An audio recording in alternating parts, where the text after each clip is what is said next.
السلام علیکم ورحمۃ اللہ وبرکاتہ، نحمده ونصلی علی رسولہ الکریم، اما بعد فاعوذ باللہ من الشیطان الرجیم، بسم اللہ الرحمن الرحیم، رب اشرح لی صدری ویسر لی امری واحلل عقدۃ من لسانی یفقہوا قولی۔ ابو موسیٰ رضی اللہ عنہ روایت کرتے ہیں، نبی کریم صلی اللہ علیہ وسلم نے فرمایا، اس شخص کی مثال جو اپنے رب کو یاد کرتا ہے اور جو اپنے رب کو یاد نہیں کرتا زندہ اور مردہ جیسے ہے۔ تو ذکر کو زندگی سے تشبیہ دی گئی ہے، یعنی جس طرح انسان زندگی کے ساتھ خوبصورت ہوتا ہے، یعنی اس کا ظاہر خوبصورت ہوتا ہے جب زندہ ہوتا ہے، جب مر جاتا ہے تو آپ دیکھیں میت کیسی لگتی ہے، تو اسی طرح ذکر کے ساتھ انسان کا باطن روشن ہوتا ہے اور خوبصورت ہوتا ہے۔ ذکر جو ہے یعنی اللہ کی یاد جو ہے اس کی کئی اقسام ہیں، قرآن، نماز، تسبیحات، علم کا سیکھنا سکھانا، یہ اس وقت ہم ذکر کی مجلس میں ہیں۔ پھر اسی طرح دوسروں کو امر بالمعروف کرنا، نہی عن المنکر کرنا۔ تو یہ جو ذکر ہے اس کی کسی بھی شکل میں یہ اللہ تعالیٰ کے نزدیک ہر چیز سے بہتر عمل ہے۔ نبی صلی اللہ علیہ وسلم نے فرمایا، کیا میں تمہیں تمہارا بہترین عمل نہ بتاؤں جو تمہارے مالک کے نزدیک اچھا اور پاکیزہ ہے اور تمہارے درجات میں سب سے بلند ہے اور سونا چاندی کے خرچ کرنے سے بہتر ہے اور اللہ کی راہ میں جہاد کرتے ہوئے تمہارے کفار کی گردنیں مارنے اور ان کے تمہاری گردنیں مارنے سے بھی افضل ہے؟ صحابہ نے عرض کیا، کیوں نہیں؟ آپ نے فرمایا، اللہ تعالیٰ کا ذکر، چاہے آپ نماز میں کر رہے ہیں، نوافل میں کر رہے ہیں، تلاوت قرآن کے ذریعے کر رہے ہیں، تعلیم قرآن کے ذریعے کر رہے ہیں، تسبیحات کے ذریعے کر رہے ہیں، درود شریف پڑھ رہے ہیں، کسی بھی طرح کھڑے، بیٹھے، لیٹے، چلتے پھرتے، فارمل وے میں، انفارمل وے میں، اونچے یعنی جہرن اور سرن، جس شکل میں بھی آپ اللہ کو یاد کرتے ہیں تو اس کی اتنی زیادہ فضیلت ہے، بہت افضل عمل ہے۔ اور اس کے برعکس کیا ہوتا ہے؟ اللہ تعالیٰ سے غافل ہو جانا، بھول جانا، اور وہ عموماً کب ہوتا ہے؟ جب ہم دنیا میں خوب محو ہو جاتے ہیں۔ اسی طرح رسول اللہ صلی اللہ علیہ وسلم نے فرمایا، بہترین عمل یہ ہے کہ جب تم دنیا سے رخصت ہو تو تمہاری زبان اللہ کے ذکر سے تر ہو، اور یہ اسی وقت ہو سکتا ہے جب ہمیں ہر حالت میں ذکر کرنے کی عادت ہو، یعنی ذکر جو ہی چھوٹے تو ہمیں کمی سی محسوس ہونے لگے کہ کچھ رہ گیا ہے، کچھ چھٹ گیا میرے ہاتھ سے، کچھ نکل گیا ہے، کچھ کمی سی ہے، وہ خلا، وہ خالی پن فوراً محسوس کر لیں ہم۔ ذکر کرنے والے سب سے آگے آگے ہوں گے۔ رسول اللہ صلی اللہ علیہ وسلم نے فرمایا، مفردون سبقت لے گئے۔ صحابہ نے پوچھا، اللہ کے رسول مفردون کون ہے؟ آپ نے فرمایا، اللہ کا بہت ذکر کرنے والے مرد اور ذکر کرنے والی عورتیں۔ ذکر کی حالت میں مسلسل اللہ تعالیٰ کا ساتھ ملتا ہے، اللہ کا قرب نصیب ہوتا ہے۔ اللہ تعالیٰ فرماتے ہیں، میں اپنے بندے کے ساتھ ہوں جب تک وہ مجھے یاد کرتا ہے اور میری یاد میں اپنے دونوں ہونٹ ہلاتا ہے۔ پھر شیطانی حملوں سے بچاؤ کا مضبوط قلعہ ہے۔ یحییٰ علیہ السلام نے بنی اسرائیل کو خطاب کیا اور اس میں ایک بات یہ کہی کہ بندہ جب تک اللہ کے ذکر میں مصروف رہتا ہے تو شیطان کے حملوں سے محفوظ ایک مضبوط قلعے میں ہوتا ہے، یعنی دشمن سے بچا ہوا ہوتا ہے۔ پھر جنت کے باغیچے ہیں ذکر کی مجلسیں، جیسے یہ مجلس ہے۔ رسول اللہ صلی اللہ علیہ وسلم نے فرمایا، جب تم لوگ جنت کے باغوں کے پاس سے گزرو تو کچھ کھا پی لیا کرو۔ صحابہ نے پوچھا، جنت کے باغوں سے کیا مراد ہے؟ آپ نے فرمایا، مجالس ذکر، ذکر کی مجلسیں۔ قیامت کے دن سب سے زیادہ قابل رشک لوگ کون ہوں گے؟ جن کے چہروں کی سفیدی دیکھنے والوں کو ڈھانپ لے گی۔ وہ انبیاء و شہداء نہیں ہوں گے، لیکن ان کے اللہ کے قریب ہونے کی وجہ سے انبیاء و شہداء ان پہ رشک کریں گے۔ عرض کیا کہ اللہ کے رسول، یہ کون لوگ ہوں گے جن پہ انبیاء و شہداء رشک کریں گے؟ فرمایا، یہ مختلف قبیلوں کا مجموعہ ہے، مختلف قبیلوں، مختلف بیک گراؤنڈ سے آئے ہوئے لوگ ہیں جو اللہ کے ذکر پہ جمع ہوتے ہیں اور عمدہ کلام کو اس طرح چن چن کر لیتے ہیں جیسے کھجور کھانے والا عمدہ کھجوریں چن چن کے لیتا ہے۔ تو مجھے اس حدیث کو پڑھتے ہوئے آپ لوگوں کا خیال آتا ہے کہ علم کی مجلس میں سے جو اہم نقطے ہیں وہ آپ اپنے پاس محفوظ کرتے جاتے ہیں. کچھ باتیں دل میں یاد ہیں اور کچھ قلم سے یعنی نوٹ بک میں نوٹ کرتے جا رہے ہیں. تو ایسی مجلسیں جو ہیں وہ انسان کے لیے ایک بہت بڑی نعمت ہے. پھر ذکر نہ کرنا باعث حسرت ہے. یاد رکھیے جب میں ذکر کا لفظ بولتی ہوں نا تو ذکر کی ساری اقسام ذہن میں لایا کریں, کیونکہ ہمارے ہاں ذکر صرف اللہ ہو کرنے کا نام بن گیا ہے. ذکر کی مجلس کیا ہے؟ جس میں سارے لوگ بیٹھ کے اندھیرا کر دیں اور پھر وہ اس انداز میں ذکر کریں کہ سارے ایک نعرے کی شکل میں اور مل کے کوئی آوازیں بلند کریں. صحابہ سے ایسے کوئی طریقے منقول نہیں ہیں. وہاں صحابہ کرام نبی صلی اللہ علیہ وسلم کی مجالس میں جو بیٹھ کے علم حاصل کرتے تھے اس کو بھی ذکر کی مجلس سمجھتے تھے, اور ویسے بھی اکٹھے بیٹھ کر اللہ کو یاد کرتے تھے. جیسے مسجد نبی میں ایک دفعہ آپ تشریف لے گئے, 2 جماعتیں تھی, کچھ علم سکھا رہے تھے اور کچھ بیٹھ کے ویسے ہی تسبیحات پڑھ رہے تھے اپنی اپنی. تو آپ علم والوں کے پاس گئے تو یہ بھی ذکر کی مجلس ہوتی ہے, یعنی علم کا سیکھنا سکھانا, اور بیٹھ کے تسبیح پڑھتے رہنا, ذکر کرتے رہنا, جیسے آپ حرم میں بیٹھ کے کرتے ہیں, کسی مسجد میں بیٹھے ہوتے ہیں. اس کے لیے ضروری نہیں ہوتا کہ کوئی تسبیحات کرنے کے لیے باقاعدہ لوگوں کو دعوت دے کر کوئی ایسے حلقے اکٹھے کیے جائیں. ذکر نہ کرنا باعث حسرت ہے. نبی صلی اللہ علیہ وسلم نے فرمایا جو لوگ کسی جگہ پر مجلس کریں لیکن اس میں اللہ کا ذکر نہ کریں اور نبی صلی اللہ علیہ وسلم پر درود نہ بھیجیں تو وہ ان کے لیے قیامت کے دن باعث حسرت ہوگی. اگرچہ وہ اجر و ثواب کی بنیاد پر جنت میں داخل ہو جائیں گے لیکن انہیں حسرت ہوگی کہ ہم نے یہ وقت کیوں گنوا دیا.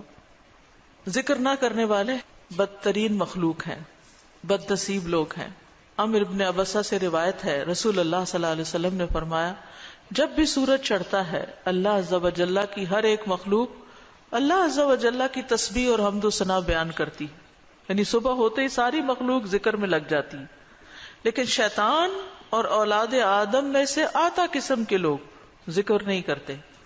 تو میں نے بنی آدم میں آتا قسم کے لوگوں کے بارے میں سوال کیا. آپ نے فرمایا بدترین مخلوق, یا فرمایا اللہ کی مخلوق میں سے بدترین لوگ, یعنی آسمان و زمین, سورج چاند ستارے, درخت شجر حجر, ہر چیز ذکر میں مشغول ہے سوائے ان لوگوں کے جو سو کے وقت گزار رہے ہیں یا غفلت میں پڑے ہوئے ہیں. حدیث نمبر 42 2 محبوب کلمات. عن ابی ہریرہ رضی اللہ عنہ قال قال النبی صلی اللہ علیہ وسلم کلمتان حبیبتان الی الرحمن خفیفتان علی اللسان ثقیلتان فی المیزان سبحان اللہ و بحمدہ سبحان اللہ العظیم. کتاب التوحید. ابو ہریرہ رضی اللہ عنہ روایت کرتے ہیں نبی کریم صلی اللہ علیہ وسلم نے فرمایا 2 کلمے رحمان کو بہت محبوب ہیں, زبان پر بہت ہلکے ہیں لیکن قیامت کے دن ترازو میں بہت بھاری ہوں گے. سبحان اللہ و بحمدہ سبحان اللہ العظیم. اللہ اپنی حمد کے ساتھ پاک ہے, اللہ پاک ہے جو بہت عظمت والا ہے.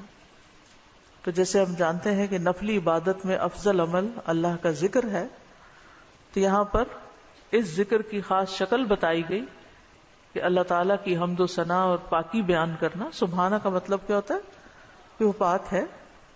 تو جس کلام میں, جس ذکر میں اللہ تعالیٰ کی پاکی بیان کی جائے, تسبیح بیان کی جائے اور حمد و ثنا بیان کی جائے, وہ اللہ تعالیٰ کا چنا ہوا کلام ہے. رسول اللہ صلی اللہ علیہ وسلم سے سوال کیا گیا کون سا کلام افضل ہے؟ آپ نے فرمایا جو اللہ نے اپنے فرشتوں اور بندوں کے لیے چنا. کیا فرمایا؟ جو اللہ نے اپنے فرشتوں اور اپنے بندوں کے لیے چنا. سبحان اللہ و بحمدہ. ٹھیک ہے, سبحان اللہ و بحمدہ. یہ تمام مخلوق کی نماز ہے, تمام مخلوق کی نماز ہے. نوح علیہ السلام کی وفات کا وقت جب آیا تو انہوں نے اپنے بیٹے سے فرمایا کہ میں تمہیں ایک وصیت کر رہا ہوں, 2 باتوں کو کرنے کا حکم دیتا ہوں, 2 باتوں سے روکتا ہوں. اور 2 کرنے کے جو کام بتائے اس میں سے ایک لا الہ الا اللہ کا اقرار، کہ اگر 7 آسمان اور 7 زمینوں کو ترازو کے ایک پلڑے میں رکھ دیا جائے اور لا الہ الا اللہ کو دوسرے پلڑے میں، تو لا الہ الا اللہ والا پلڑا جھک جائے گا، اور اگر 7 آسمان اور 7 زمینیں ایک بند کڑے کی شکل اختیار کر لیں تو لا الہ الا اللہ اس کو بھی توڑ دے گا. اتنی طاقت ہے اس کلام کے اندر. اور دوسرا یہ کہ سبحان اللہ و بحمدہ کا ورد کرتے رہنا، کیونکہ یہ ہر چیز کی نماز ہے اور اس کے ذریعے مخلوق کو رزق ملتا ہے. اور میں تمہیں شرک اور تکبر سے منع کرتا ہوں. یہ 2 منع کرنے والی چیزیں تھیں. اسی طرح ان کلمات کو اگر کوئی 100 دفعہ دن میں پڑھے تو اس کے گناہ مٹ جاتے ہیں، گناہ جھڑ جاتے ہیں، چاہے سمندر کی جھاگ کے برابر ہی کیوں نہ ہو. پھر اسی طرح ایک اور حدیث میں آتا ہے سنن ترمذی کی، جو شخص سبحان اللہ العظیم و بحمدہ کہتا ہے اس کے لیے جنت میں کھجور کا ایک درخت لگا دیا جاتا ہے، صرف ایک دفعہ کہنے سے. کہہ لیجئے سبحان اللہ العظیم و بحمدہ. اللہ کے راستے میں سونا خرچ کرنے سے بہتر ہے. رسول اللہ صلی اللہ علیہ وسلم نے فرمایا جو رات سے خوف کھائے، اکیلا ہونے کی وجہ سے یا ویسے اس کو اندھیرے کا فوبیا ہو، کہ جو رات سے خوف کھائے کہ وہ اس کو پریشان کرے گی، یا مال خرچ کرنے سے بخل کرے کہ دینے کو دل نہ چاہے، یا دشمن سے مقابلہ کرنے سے ڈرے، تو وہ اس قول کی کثرت کر دے سبحان اللہ و بحمدہ، سبحان اللہ و بحمدہ. کیونکہ یہ اللہ کے نزدیک سونے کا پہاڑ اللہ کے راستے میں خرچ کرنے سے زیادہ محبوب ہے. ہم میں سے کس کی وسعت ہے کہ سونے کا پہاڑ اللہ کے راستے میں خرچ کرے؟ نہیں کر سکتے. تو اس لیے اس کلمے کو ہی زیادہ سے زیادہ پڑھ لینا چاہیے.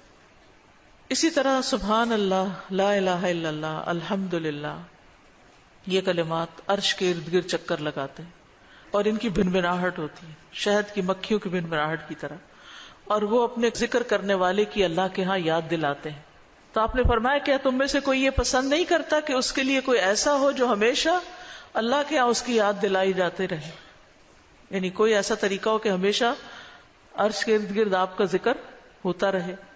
قیامت کے دن بھی یہ انسان کا بچاؤ کریں گے، یعنی جہنم سے بچانے کے لیے سبحان اللہ والحمد للہ ولا الہ الا اللہ واللہ اکبر. پھر اہل جنت کا ذکر کیا ہوگا؟ ان کے سانس کے ساتھ ان کو تسبیح و تحمید سکھا دی جائے گی کہ بولنا بھی نہیں پڑے گا، سانس لیں گے اور سانس کے ساتھ اللہ کا ذکر جاری ہو جائے گا. یہ جو احادیث میں نے بیان کی، یہ آپ کے پاس کارڈ ہونا چاہیے تسبیحات کی فضیلت والا، اس میں لکھی ہوئی ہیں، دوسروں کے ساتھ بھی شیئر کریں، اور خاص طور پہ بچوں کو ذکر کرنا سکھائیں. ان کے اندر بھی ایک کامنس آتی ہے، ایک سکینت آتی ہے. ہم بعض اوقات یہ سوچتے ہیں یہ تو بچے ہی ہیں، ابتدائی عمر سے، چھوٹی عمر سے، کہ چلو یہ پڑھو، انگلیوں پہ گنتے ہیں، اچھا تم نے کتنی دفعہ پڑھ لی، کتنے جنت میں درخت لگائے، تو آہستہ آہستہ ان کو عادت ہو جاتی. پھر ذکر کی ایک قسم اللہ کے نام پڑھنا، اللہ کے نام یاد کرنا. عن ابی ہریرہ ان رسول اللہ صلی اللہ علیہ وسلم قال ان للہ 99 اسما 100 الا واحدا من احصاها دخل الجنہ. کتاب التوحید. ابو ہریرہ رضی اللہ عنہ سے روایت ہے کہ رسول اللہ صلی اللہ علیہ وسلم نے فرمایا بے شک اللہ کے 99 نام ہیں، 99، ایک کم 100. جو شخص ان سب کو محفوظ رکھے گا، یاد کر لے گا، وہ جنت میں داخل ہوگا. من احصاها، تو احصاء سے مراد ان کو گننا، ان کے معنی پہچاننا، ان کے تقاضے کے مطابق عمل کرنا. خالی لکھ کے یا جمع کر کے یاد کر لیا جائے اور مطلب ہی نہ پتا ہو اور اس کے مطابق عمل نہ ہو تو پھر یہ وعدہ نہیں پورا ہوتا. احصاء میں ہر چیز کا جمع ہو جانا ہے، یعنی اللہ تعالی کے ناموں کی حدود کی حفاظت کرنا، ان کو پہچاننا، ان کا معنی جاننا، ان کی فضیلت جاننا، کہاں پڑھنا ہے. امام ابن قیم کہتے ہیں کہ اللہ کے اسماء کو گن کر محفوظ کرنے کے کچھ مراتب ہیں. بندہ جب ان ناموں کو یاد کر لیتا ہے تو وہ جنت میں داخل ہو جاتا ہے، اور یہی اس کی سعادت اور نجات اور فلاح کا مرکز ہے. وہ کہتے ہیں پہلا مرتبہ ان کے الفاظ کو گننا اور شمار کرنا. دوسرا مرتبہ ان کے معنی اور مدلول کو سمجھنا. تیسرا مرتبہ ان کے ساتھ دعا مانگنا. قرآن میں آتا نا وَلِلَّهِ الْأَسْمَاءُ الْحُسْنَى فَادْعُوهُ بِهَا، اور اللہ ہی کے لیے ہیں اچھے اچھے نام، پس تم اس کو ان کے ساتھ پکارو، اللہ کے نام لے کے. جیسے یا حی یا قیوم، یا اللہ، یا رب، یا رحمان، یا رحیم، یا کریم، یا ذی الجلال والاکرام، اور باقی بھی اسی طرح. پھر ہے دعا مانگنے کے دو مرتبے ہیں. نمبر 1 دعا العبادہ، یعنی اللہ کی تعریف ان ناموں کے ساتھ کرنا. ہمارا رب رحیم ہے، کریم ہے، تو یہ تعریف عبادت کی دعا ہوتی ہے، دعا العبادہ کہتے ہیں اس کو. اور دوسرا ہے دعا المسئلہ، طلب اور مانگنے کی دعا، کہ ان ناموں کے ساتھ پکار کے اللہ کو پھر سوال کرنا. اور اسماء حسنہ کے ساتھ یہ نہیں کہ اپنی طرف سے اللہ تعالیٰ کا کوئی نام بنا کے اور پھر اس سے دعا کرنا، یا موجود، یا ذات، یا شیء، اس طرح کی باتیں نہیں، بلکہ اللہ کے جو پراپر نام قرآن و سنت سے ثابت ہیں ان کے ساتھ دعا مانگنا. تو یاد رکھیے کہ اللہ کی پہچان یہ علم کا پہلا مرتبہ ہے. سب سے پہلے جس کو جاننا چاہیے، جس کے بارے میں ہمیں معلوم ہونا چاہیے کہ وہ کون ہے، وہ اللہ رب العزت ہے. فَاعْلَمْ أَنَّهُ لَا إِلَٰهَ إِلَّا هُوَ، جان لو کہ اللہ کے سوا کوئی الہ نہیں. یہ علم ہر ایک پر فرض ہے کہ ہمارا خالق کون ہے، ہمارا مالک کون ہے، ہمارا رازق کون ہے، ہمارا معبود کون ہے، ہماری مشکل کشا کون ہے، ہمارا حاجت روا کون ہے، اور جو بھی اللہ تعالیٰ کے باقی نام ہے، پہچان ہے. یہ علم تمام علوم سے افضل ہے، کیونکہ جب ایک انسان، کوئی بچہ، بوڑھا، جوان اللہ تعالیٰ کو جان لیتا ہے نا، تب ہی اس کی زندگی درست ہوتی، تب ہی اس کو واقعی ہدایت ملتی، تبھی وہ اللہ کے لیے سب کچھ کرتا ہے، تبھی اس کے اندر تقویٰ پیدا ہوتا ہے، تبھی وہ حلال حرام کی تمیز کرتا ہے. کیونکہ یہ سب کچھ کرنا اس کے لیے اللہ نے اپنی عبادت کے لیے پیدا کی، اور اگر ہم اللہ ہی کو نہیں پہچانتے تو عبادت کس کی کر رہے ہیں؟ تو پہلا کام اللہ کی پہچان ہے، اللہ کی معرفت ہے، خود بھی اور اپنی آل اولاد کو بھی اور اپنے آس پاس کے لوگوں کو بھی. اور اللہ کی پہچان کے لیے اللہ کے ناموں کا علم حاصل کرنا ضروری ہے. پھر اس سے ایمان میں بھی اضافہ ہوتا ہے. جتنا جتنا آپ اللہ کو زیادہ جانتے چلے جاتے ہیں اتنا اتنا آپ کا ایمان بڑھتا ہے. اسی لیے اس کو اشرف العلوم کہا گیا ہے کہ تمام علوم کا سردار ہے یہ. پھر اسی طرح اللہ تعالیٰ کے ناموں کو پڑھنے، یاد کرنے، جاننے، سمجھنے کے بارے میں کچھ اصول و قواعد ہیں. اس میں پہلی بات یہ کہ اللہ کے تمام نام توقیفی ہیں، اس میں عقل کی کوئی گنجائش نہیں، یعنی بذریعہ وحی معلوم ہوئے. ہم اپنے پسند سے اللہ کا کوئی نام نہیں رکھ سکتے. یعنی آپ یہ نہیں کہہ سکتے کہ مجھے اللہ سے بڑی محبت ہے تو میرا دل چاہتا ہے میں اللہ تعالیٰ کا یہ نام رکھ دوں، خود سے کوئی رکھ دوں. یہ نہیں کر سکتے آپ، ٹھیک ہے؟ کسی انسان کو، کسی بشر کو، کسی جن کو، کسی فرشتے کو یہ اختیار نہیں کہ وہ اپنی مرضی پسند سے اللہ کا کوئی نام رکھ دے اور اس سے اس کو پکارنا شروع کر دے، اور اس کی لاجک صرف یہ دے کہ یہ تو محبت کی بات ہے اور میں محبت سے یوں پکارتی ہوں اللہ کو. نہیں، اس کی اجازت نہیں، کیونکہ جتنا اللہ تعالیٰ خود اپنے آپ کو جانتا ہے ہم نہیں جانتے، اور جتنا اس نے چاہا ہمیں اپنے بارے میں علم دیا، اور وہ علم بھی نبی صلی اللہ علیہ وسلم کے ذریعے ہم تک پہنچا ہے، تو اس کو حاصل کرنے کی کوشش کریں. پھر اسی طرح دوسری بات یہ کہ اس بارے میں کتاب و سنت سے آگے نہ بڑھیں، عقل، رائے، خواہش.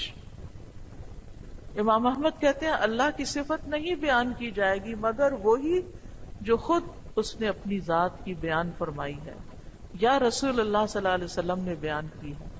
ہم قرآن و سنت سے آگے نہیں بڑھیں گے، خود یا کسی عالم یا کسی اور انسان کے بتائے ہوئے نام کے مطابق نہیں کام کریں گے. پھر اگلی بات یہ کہ اللہ کے ناموں میں الحاد سے بچنا چاہیے. الحاد سے، الحاد کا مطلب کیا ہے؟ سیدھے رستے سے ہٹ جانا. لحد ہوتی ہے نا وہ قبر جو بغلی قبر ہوتی ہے، نیچے گڑھا کھودتے کھودتے سائڈ پہ قبر کھودنا شروع کر دینا. تو اس کی بہت سی صورتیں ہو سکتی ہیں، جیسے اللہ کے کسی نام کا انکار کر دیا جائے، یا نام جن صفات پر دلالت کر رہے ہیں ان کا انکار کر دیا جائے. جیسے امت میں کچھ ایسے فرقے گزرے ہیں کہ جو یہ کام کرتے رہے ہیں. پھر اسی طرح بغیر تحریف، تعطیل، تکییف اور تمثیل کے اسماء و صفات پر ایمان لانا ضروری. تحریف یعنی خود تبدیلی کرنا، تعطیل یعنی کسی صفت کو معطل کر دینا، تکییف کسی کیفیت کو بتانا، تمثیل یعنی مثال بیان کرنا. ان چیزوں سے بچنا چاہیے. پھر ایک اہم بات یہ بھی یاد رکھیے کہ 99 تو ہمیں بتایا گیا کہ اتنے تو کم از کم یاد کر لو، لیکن یہ یاد رکھیے اللہ کے صرف 99 نیمز نہیں ہیں، وہ اس سے زیادہ ہیں. اس لیے بعض کتابوں میں آپ کو زیادہ بھی ملیں گے، لیکن یہاں مراد کیا ہے کہ یعنی اتنے تو زبانی یاد کر سکتا ہے انسان، یا آسانی سے ہر ایک کو معلوم ہو ہی سکتے ہیں. کیونکہ حدیث میں آتا ہے اسألک بکل اسم هو لک سمیت به نفسک وانزلته فی کتابک او علمته احدا من خلقک او استأثرت به فی علم الغیب عندک. اے اللہ میں تجھ سے تیرے ہر نام کے واسطے سے دعا کرتا ہوں، وہ نام جو تو نے اپنی ذات کے لیے رکھے، یا جو نام تو نے اپنی کتاب میں اتارے، یا وہ جو اپنی مخلوقات میں سے کسی کو سکھا دیے، یا وہ نام جو تو نے اب تک اپنے خزانہ غیب میں محفوظ رکھے. اس سے کیا پتہ چلتا ہے کہ کچھ نام تو خزانہ غیب میں ہیں. اور جیسے حدیث شفاعت میں آتا ہے نا کہ نبی صلی اللہ علیہ وسلم کو اللہ تعالیٰ قیامت کے دن اپنی حمد و ثنا بیان کرنے کی، تعریف کرنے کے لیے وہ کچھ سکھائیں گے جو اس سے پہلے نہیں سکھائی ہوگی وہ تعریف. تو اس کے ذریعے نبی صلی اللہ علیہ وسلم اللہ کی تعریف بیان کریں گے. یعنی وہ علم ابھی تک نبی صلی اللہ علیہ وسلم کے پاس بھی نہیں، وہ قیامت کے دن دیا جائے گا، جس کی بنا پر آپ اللہ تعالیٰ کی تعریف کریں گے، پھر دعا کریں گے، اور پھر آپ کو شفاعت کا اذن دیا جائے گا، جو شفاعت کبریٰ کی حدیث آتی ہے اس میں. الہدیٰ نے اللہ تعالیٰ کے ناموں کا ایک کارڈ ریوائز کر کے چھاپا تھا، جس میں قرآن اور سنت کی دلیل سے وہ نام دیے گئے ہیں. اور باقی جو تاج کمپنی کے چھپے ہوئے نام، ان میں کچھ نام ایسے ہیں جو اللہ کے نام نہیں ہیں، وہ اللہ تعالیٰ کے افعال ہیں جن سے لوگوں نے خود نام بنا لیے. جیسے المذل اللہ کا نام نہیں ہے، یہ اللہ کا نام نہیں ہے، لیکن ذلت دینے والا اللہ ہے. تو ذل من تشاء، تو اس سے لوگوں نے نام اسم فائل کر کے تو مذل بنا لیا. تو یہ نام نکال دینے چاہیے، ٹھیک ہے، کیونکہ یہ قرآن و سنت سے نہیں ملتے. تو کچھ اللہ تعالیٰ کے نام ہیں، صفات ہیں، اور کچھ افعال بھی ہیں کہ اللہ تعالیٰ کیا کیا کرتا ہے. تو قرآن سے ہمیں وہ بھی پتہ چلتا ہے کہ اللہ تعالیٰ کیا کرتا ہے، مطلب زندگی دیتا ہے، موت دیتا ہے، رزق دیتا ہے، وغیرہ وغیرہ. حدیث نمبر 44، پورے یقین کے ساتھ دعا کرنا. دعا بھی ذکری کی ایک قسم ہے. ان انس قال قال رسول اللہ صلی اللہ علیہ وسلم اذا دعوتم اللہ فاعظموا فی الدعاء ولا یقولن احدکم ان شئت فاعطنی فإن اللہ لا مستکرہ لہ. انس رضی اللہ عنہ روایت کرتے ہیں کہ رسول اللہ صلی اللہ علیہ وسلم نے فرمایا، جب تم اللہ کو پکارو تو پکارنے میں عزم رکھو، یعنی اچھی طرح پکارو، اور تم میں سے ہرگز کوئی یوں نہ کہے کہ اگر تو مجھے چاہے تو عطا کر دے اور چاہے تو نہ کرے. یعنی لکھا ہوا نہیں یہاں، لیکن مطلب یہی بنتا ہے، کیونکہ اللہ کو کوئی بھی مجبور نہیں کر سکتا. ٹھیک ہے، تو یہاں دعا مانگنے کا ادب سکھایا گیا ہے کہ دعا پورے یقین کے ساتھ مانگنی چاہیے. یا اللہ تو دے سکتا ہے، تو مجھے عطا کر. یہ نہ کہے تو چاہے تو عطا کر، وہ تو دینے پہ قادر ہے. اس سے پورے یقین اور عزم کے ساتھ دعا کریں. اسی طرح دعا مانگنے کے کچھ اور آداب بھی ہیں. مسئلہ یہ کہ غافل دل سے دعا نہ کریں، کیونکہ اللہ تعالیٰ بے پرواہ دل کی دعا قبول نہیں کرتا. پھر یقین سے دعا کریں کہ قبولیت کا یقین ہو کہ نہیں اللہ تعالیٰ سنتا ہے. یہ نہیں اب پتہ نہیں سنے گا کہ نہیں، بہت مانگی ہے ابھی تک تو ہماری بات نہیں مانی گئی، پتہ نہیں آگے کیا ہوگا، میری تو سنتا ہی نہیں. نعوذ باللہ، ایسی باتیں نہیں کرنی چاہیے. آپ کہ اللہ آپ کے تو بس میں ہے سب کچھ، آپ تو سب کچھ کر سکتے ہیں. پھر اسی طرح بغیر ہچکچاہٹ کے رب سے دعا کرنی چاہیے. کس سے؟ بغیر ہچکچاہٹ کے، پورے یقین سے. نبی صلی اللہ علیہ وسلم نے فرمایا، جب تم میں سے کوئی آدمی اللہ کے سامنے اپنی خواہش کا اظہار کرے تو وہ زیادہ سے زیادہ مانگے، کیونکہ وہ اپنے رب سے مانگ رہا ہوتا ہے عز و جل سے، وہ سب کچھ کر سکتا ہے. پھر خشوع و خضوع اور عاجزی سے مانگے. ادعوا ربکم تضرعا وخفیا انہ لا يحب المعتدین. پھر گریا زاری، رو دھو کے مانگے.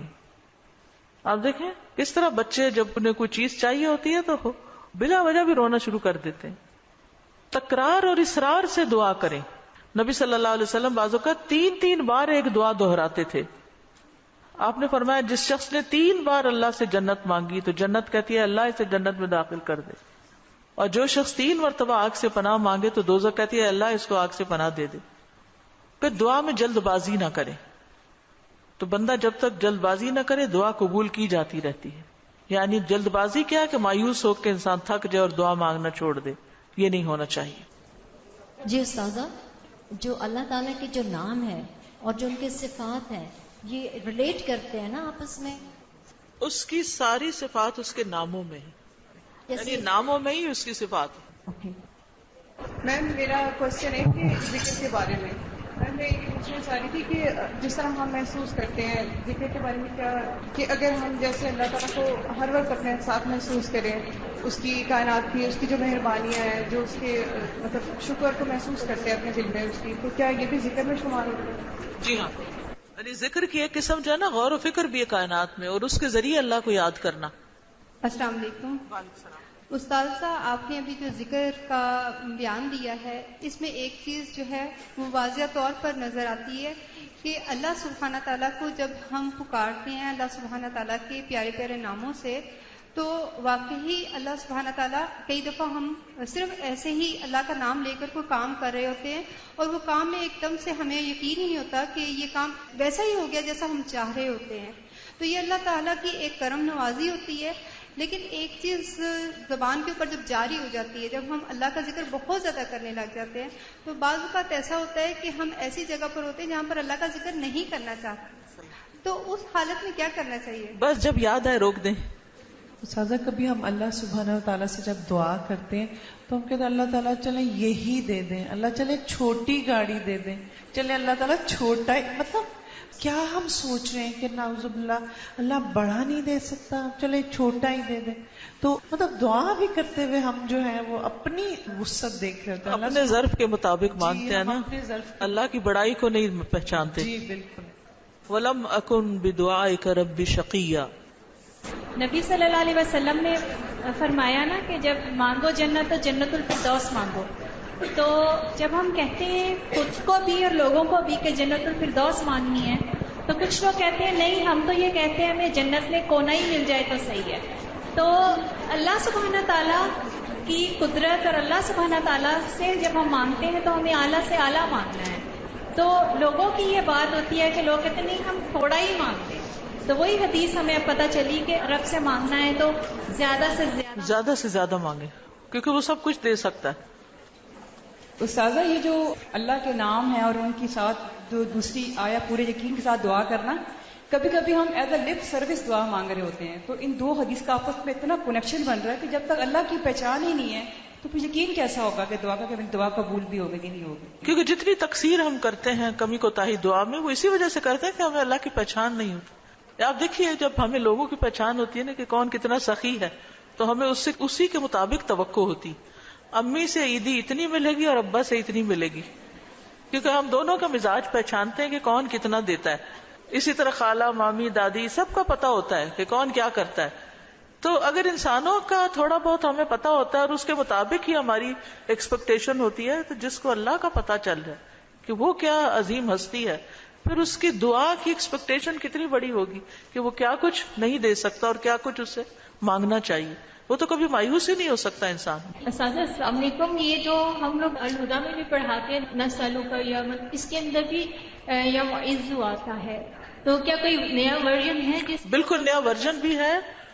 کارڈز لے لیجئے اور نئے ورژن کی ریکارڈنگ بھی ہم نے کروا لی ہوئی ہے. اساتذہ محترم، یہاں پہ آپ نے ابھی فرمایا نا کہ تو چاہے تو عطا کر، یہ نہیں کہنا چاہیے، تو اس کی تھوڑی سی وضاحت کر دیں کیونکہ میرے ذہن میں بھی آ رہا ہے کہ ہم جب یہ کہتے ہیں، آپ نے بھی فرمایا نا کہ تو جو چاہے وہ عطا کر دے، ہمیں یہ نہیں کہنا چاہیے تو چاہے تو عطا کر دے. ہاں، اگر تو چاہے تو عطا کر دے. اس کی تھوڑی سی وضاحت کر دیں کیونکہ میرے ذہن یعنی اس کا مطلب یہ ہے کہ مثلا مجھے گھر چاہیے، اللہ اگر آپ کی مرضی ہے تو دے دیں، نہیں تو نہ صحیح. یہ نہیں کہنا چاہیے. بندوں کے ساتھ ہم ایسے معاملے کر رہے ہوتے ہیں نا، دینا تو دو نہیں تو نہ دو، تو اللہ کے ساتھ ایسے نہیں کرنا، یہ بے ادبی ہے. استاذہ یہ جو آپ نے کہا کہ جس کا آخری کلام لا الہ الا اللہ ہوگا تو وہ جنت میں جائے گا، جیسے ہماری آنٹی حالت نیزہ سے 2 دن پہلے ہم نے ان کو پڑھایا، انہوں نے ورد کیا، اس کے بعد وہ کومے میں چلے گئی، تو ان کے لیے ہم یہ امید رکھ سکتے ہیں کہ ان کا آخری کلام یہی ہے لا الہ الا اللہ؟ یعنی آخری بات جو کی وہ لا الہ الا اللہ تھی، چاہے اس کے بعد 1 دن بعد فوت ہوئے یا 2 دن بعد. اور ایک اور بات، بعض اوقات قومے میں ہوتے ہوئے بھی سن رہے ہو، اور کئی لوگوں کا یہ پتہ چلتا ہے کہ وہ آہستہ آہستہ زبان بھی ہلا رہے ہوتے، اور کئی لوگوں کا یہ بھی میں نے سنا ہے، مطلب لوگوں کے ڈیتھ کے جو حالات واقعات سنتے ہیں کہ بے ہوشی تاری رہی اور فوت ہونے سے تھوڑی دیر پہلے آنکھیں بھی کھولی اور منہ بھی ہلایا اور پھر دوبارہ چلے گئے. تو یہ اللہ کی دی ہوئی توفیق ہے، ہمیں توفیق مانگنی چاہیے کہ اللہ ہمارا آخری کلام لا الہ الا اللہ. آپ نے بھی ذکر کیا ہے، ذکر کا فضیلت بیان کیا ہے، تو مجھے یہ بات سمجھ آئی ہے کہ جب ہم لوگ دن رات میں ذکر کرتی ہیں، ہماری زبان تر رہتی ہے ذکر سے، جوارے اس چیز کی گواہی دیتے ہیں، تو وہ جو ہے آپ کا جو اندر احساس ہے وہ یہ ہوتا ہے کہ ہمارا ٹائم ویسٹ نہ ہو، ٹھیک ہے، اور ہم لوگ جو ہے نا فضولیات سے وہ اجتناب کرتے ہیں اس چیز کو کہ ہم نے ذکر کرنا ہے، اپنی نیکیوں کو اضافہ کرنا ہے، خیر و برکتیں مانگنی ہے. کیا یہ چیز جو ہے ہمارے خشوع و خضوع میں اضافہ کر سکتی ہے؟ ذکر کے تو بہت سی برکات ہیں، اور اس میں سے یہ بھی ہے.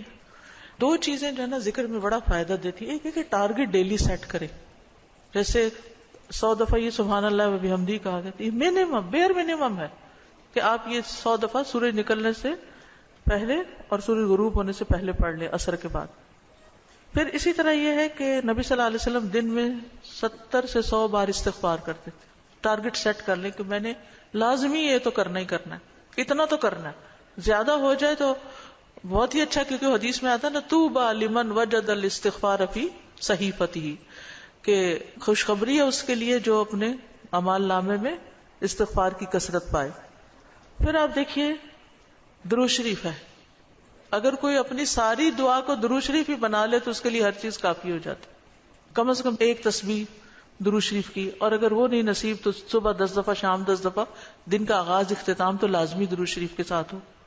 پھر اسی طرح لا حول ولا قوت الا باللہ ہے جنت کے خزانوں میں سے. اگر ہمیں دنیا کا کوئی خزانہ بتایا جائے تو ہم لوٹنے چلے جائیں اس کو، یہ تو جنت کا خزانہ ہے، وہ اکٹھا کرنے کے لیے اس کی تسبیح کر لیں، لا الہ الا انت سبحانک انی کنت من الظالمین، کم از کم 100 دفعہ پڑھ لیں. 100 دفعہ نہیں، 10 دفعہ ہی رکھ لیں، لیکن ڈیلی پڑھیں. پھر اسی طرح سبحان اللہ والحمد للہ ولا الہ الا اللہ واللہ اکبر، اس کی بے پناہ فضیلت اور اس کی بے شمار فضائل ہیں اگر اس کی ایک تسبیح آپ کر سکیں. اب یہ ہے کہ اتنا کچھ اوور ویلمنگ ہو جاتا ہے، یہ بھی کر لو، یہ بھی کر لو، یہ بھی کر لو. کچھ چیزیں صبح کے وقت کے لیے رکھ لیں، کوئی دوپہر کے لیے رکھ لیں، کوئی شام کے لیے رکھ لیں، کوئی کہیں اگر آپ آتے جاتے ہیں اس کے لیے رکھ لیں، کوئی کسی کام کے ساتھ باندھ لیں. اگر آپ نے ٹارگٹ سیٹ کر لیا نا کہ یہ تو کرنا ہی کرنا ہے تو انشاءاللہ کر بھی لے گی. اگر کسی وجہ سے کوئی آگے پیچھے ہو بھی گیا تو رات کو سونے سے پہلے کر لیں. اگر ایک دن کچھ کمی بیش ہوگی اگلے دن پورا کر. اپنے اوپر پابندی آپ نے خود لگانی کہ یہ تو میں نے کرنا ہے، ٹھیک ہے. دوسری چیز یہ ہے کہ اگر نہ کریں تو پھر اس پر اپنے آپ کو پنش بھی کریں، اس کے عوض کچھ صدقہ کریں، کیونکہ اپنی عادتوں کی اصلاح خود ہی کرنی ہے. روزہ رکھیں، یعنی کمپنسیٹ کریں اپنے آپ کو، کیونکہ انسان کے جسم کے ہر جوڑ پہ روز صدقہ واجب ہوتا ہے.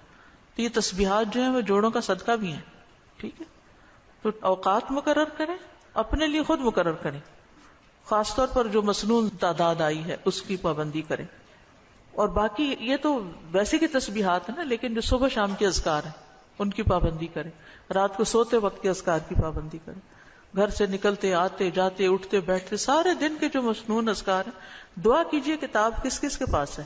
الحمدللہ سب کے پاس ہے. اس میں زندگی کے مختلف مواقع پر جو دعائیں کی جاتی ہیں، دعا جو وہ بذات خود ایک ذکر کی قسم. ٹھیک.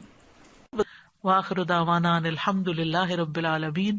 سبحانک اللہم وبحمدک، اشہد ان لا الہ الا انت، استغفرک واتوب